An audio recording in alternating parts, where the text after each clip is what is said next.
안녕하십니까, 경호생각입니다. 오늘은 몸에 맞지 않는 음식을 먹으면 병에 걸리거나 일찍 죽을 수도 있다는 사실을 과학적 근거를 토대로 설명해 보려고 합니다. 최근 현대의학계에서는 맞춤 영양학이라든지 약물 유전체학이라는 이론을 통해서 사람마다 유전적으로 특정 영양소를 분해하는 효소의 양이 다르다고 밝히고 있습니다. 그래서 음식으로 고치지 못하는 병은 약으로도 못 고친다 라고 고대 그리스 의사 히포크라테스가 명언을 남기지 않았나 라는 생각이 듭니다. 아무튼 나에게 맞는 음식을 찾는 것은 가장 기초적이면서도 강력한 치료적 건강법이라는 증거가 됩니다.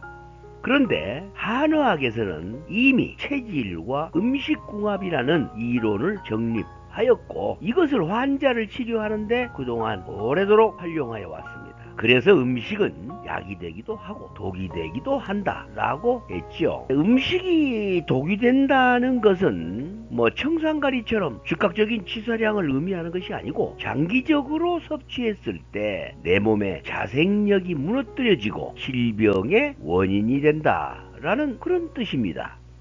여러분들은 혹시 평소에 음식을 먹고 머리가 아팠다거나 알러지가 발생했다거나 혹시 속이 불편해서 설사를 하는 등 무언가 불편한 느낌을 받았다면, 이건 먹은 음식이 자신의 체질에 맞지 않았거나 식물 독성이 있는 음식을 먹었다는 증거가 됩니다. 그래서 체질에 따른 음식의 선택을 나이에 따라 달리 해야 한다고 하죠. 즉 유아기 다르고 소년기, 청소년기, 장년기, 노년기에 따라서 체질이 변하기 때문에 그 변화된 체질에 따라서 먹는 음식이 달라져야 면역력을 높일 수 있고 질병으로부터 자유롭게 된다는 이야기입니다. 자, 그러면 지금부터 어떻게 먹어야 건강에 도움이 될까요? 어떤 음식이 내 체질에 맞을까요? 그런 여러가지 여러분들이 궁금한 점을 과학적 근거를 토대로 설명해 보려고 합니다. 아프지 않으려면 귀 기울여 끝까지 들어보시기 바랍니다.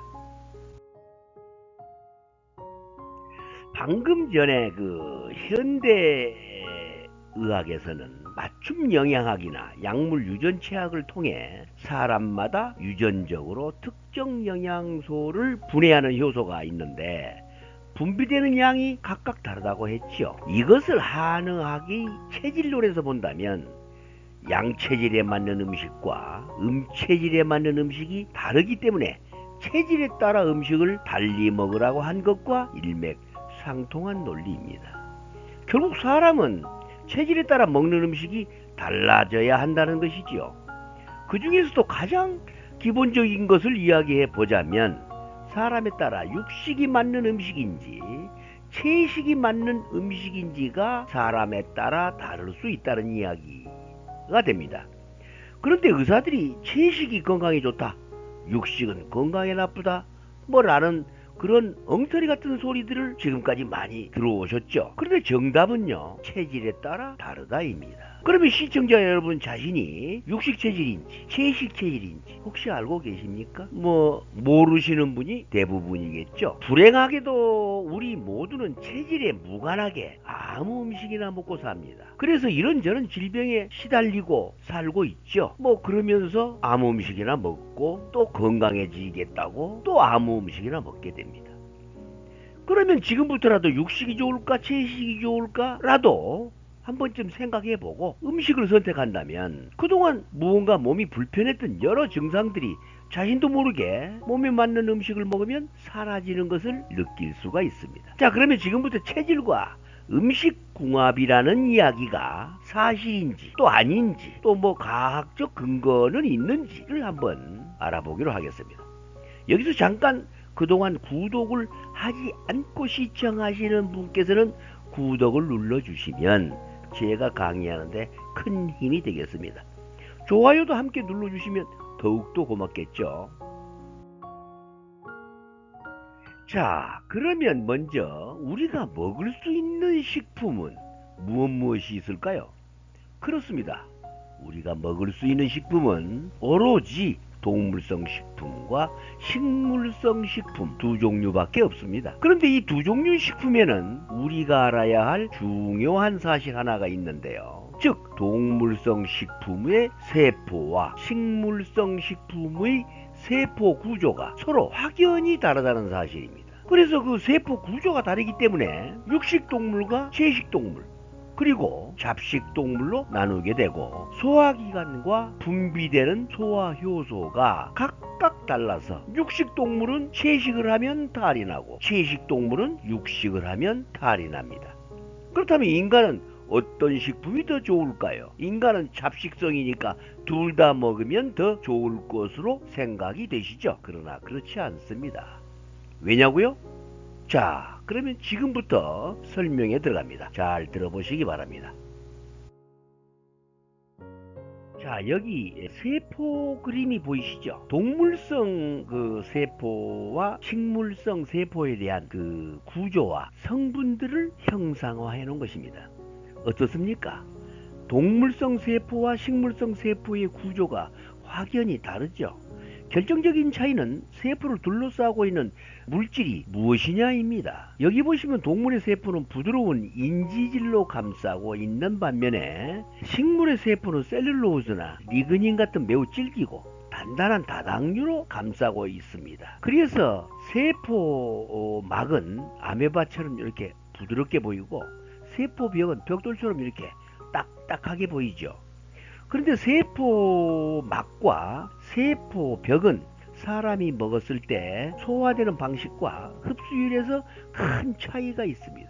그것은 세포의 구조 문제도 있지만 구성 물질에 크게 좌우합니다. 여기 보시면 동물 세포에는요, 세포막 안에 에너지를 생산하는 미토콘드리아가 있고 식물 세포에는 없습니다. 또 동물 세포에는 세포 내 소화를 담당하는 리소솜이라는 게 있는데 식물 세포에는 단백질을 합성하는 리소솜이라는 게 있습니다. 이름은 비슷하지만 작용이 완전히 다르죠. 그리고 식물 세포에는 광합성을 하는 엽록소라는 것들이 있는데 동물 세포는 광합성을 하지 않기 때문에 엽록소가 없습니다. 그 외에도 여러 가지 물질이 있지만 동물 세포와 식물 세포의 구성 물질은 완전히 다른 물질로 채워져 있습니다. 그래서 육식 동물과 초식 동물의 소화 효소는 서로 다르고 위장은 물론 내부 장기의 구조도 조금씩 서로 다릅니다. 여기서 여러분들이 꼭 알고 넘어가야 할 중요한 점은 세포 구조는 사람의 세포 구조는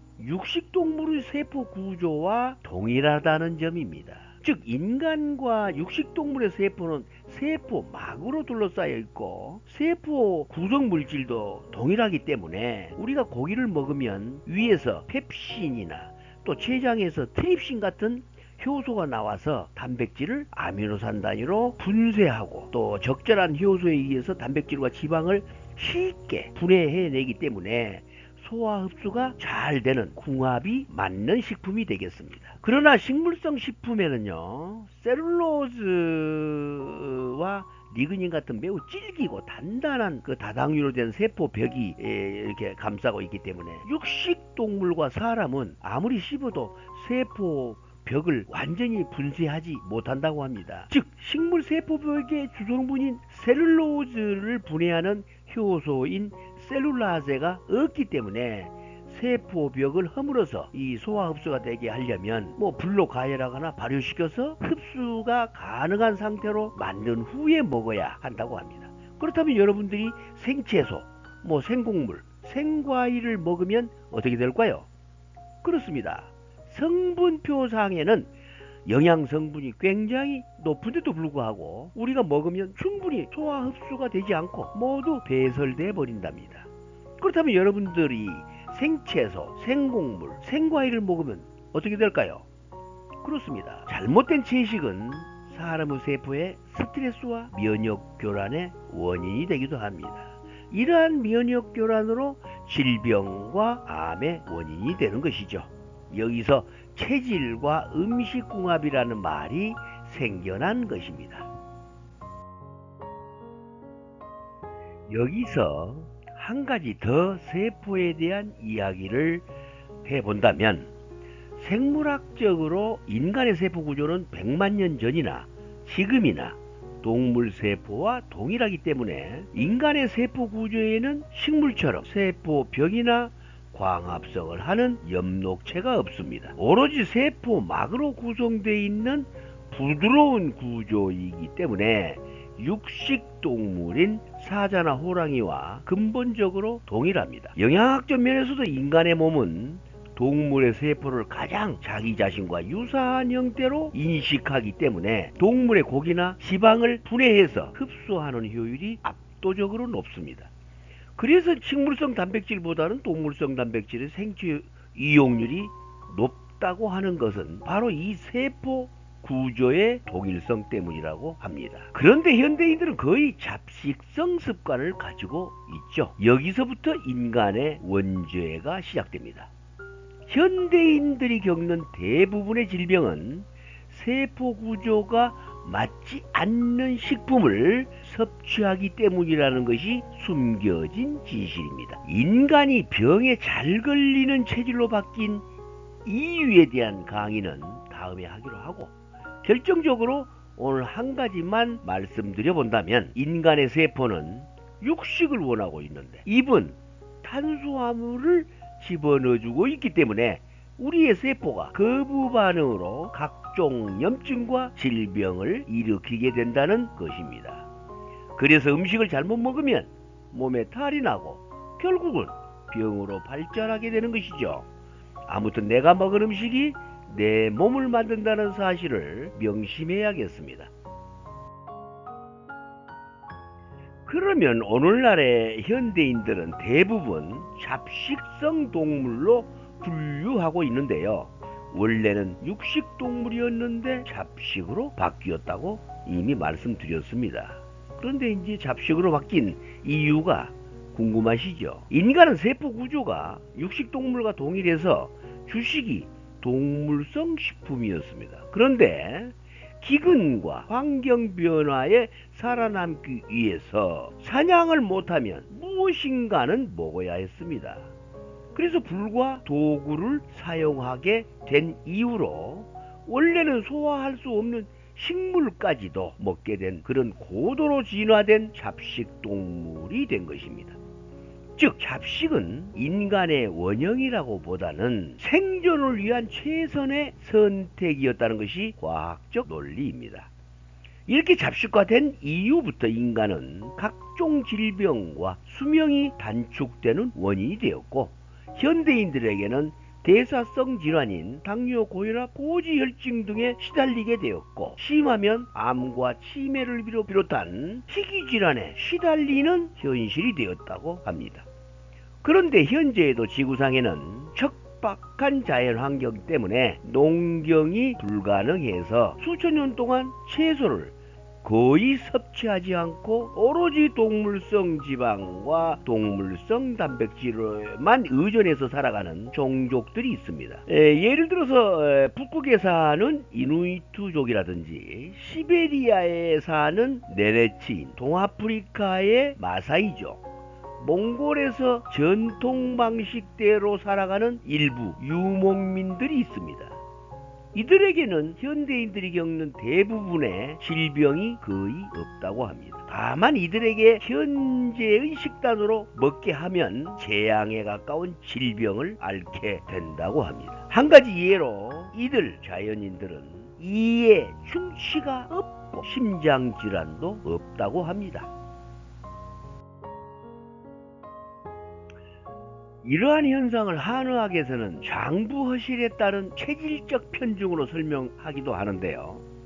이것을 사상체질로 설명하면 육식종족에는 간기능이 강하고 폐기능이 약한 태음인이 많다고 합니다. 즉 기골이 장대한 것이 특성인 그 태음인에게는 에너지를 흡수하고 저장하는 능력이 탁월하기 때문에 흡수가 빠른 정제 탄수화물의 그 설탕이나 밀가루 등의 식품이 몸에 들어오게 되면 몸 안에서 습열이 쌓여 성인병이 폭발하게 된다고 합니다. 여기서 습열이란 노폐물과 염증성 물질을 말하죠. 만약 육식만 하는 종족이 탄수화물을 많이 먹게 되면 고기를 분해하는 균들로 가득했던 장내 미생물 생태계가 탄수화물과 섬유질을 먹는 균들로 인해서 생태계가 바뀌게 되고, 그러면 면역계가 무너지게 되고, 그러면 또 질병이 발생하게 됩니다.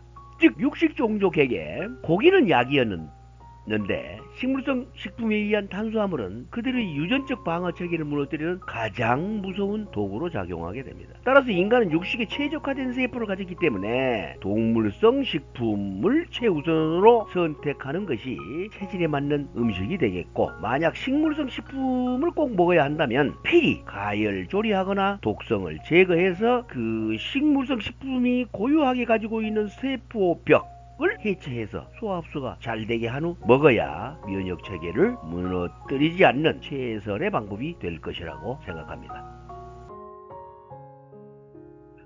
자, 그러면 정리해 볼까요? 지금까지 설명한 내용들을 종합해 보면 인간에게 가장 적합한 식품은 동물성 식품이라는 것을 알 수 있습니다. 만약 육식동물이 풀을 먹으면 어떻게 되죠? 탈이 난다고 했죠. 즉 잘못된 채식은 질병에 시달리게 되고 단명하게 됩니다. 인간은 9,000년 전부터 농경 문화가 시작되었다고 하는데, 농경으로 굶주림에서 벗어난 대신에 각종 질병에 시달리는 그런 부작용을 얻게 되었습니다. 이러한 현상은 한의학에서 말하는 체질적 편중의 결과라고 말한다고 했죠. 육식동물과 동일한 인간의 체질이 채식도 해야 하는 잡식이 되면서 몸의 향상성을 유지하려는 동물적 본능 때문에 약물 유전체학에서 말하는 특정 영양소의 그 분해 효소가 부족해서 면역 체계의 교란이 일어나고, 따라서 자연 치유력이 떨어져 질병에 발생되는 그 원인이 되는 것입니다. 즉